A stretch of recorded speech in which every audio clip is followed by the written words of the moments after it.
biggest advertiser on Google in the first 6 years of Google? Amazon. Amazon was the biggest advertiser on Google in the first 6 years of Google AdWords. It is not a coincidence that Amazon is one of the biggest companies in the world. They used the underpriced attention to build their company. Who was the biggest advertiser of television in the prime of the 1970s and 80s when television was at scale and underpriced? Procter & Gamble. It is not a coincidence that Tide and Dove and Procter & Gamble became the biggest consumer packaged goods products in the world. What were the biggest sports in America in the 1940s and 50s? Baseball, horse racing, and boxing.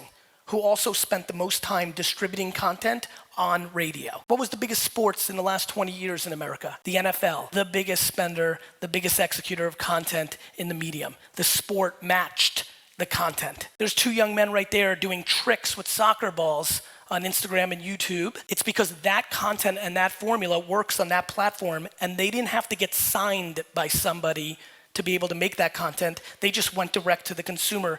And then Adidas, the biggest brand in the world in that sport, comes to them and wants to do business with them. I am fascinated by the naivete / audacity of the 99% of people in the business world today in their disrespect for social media.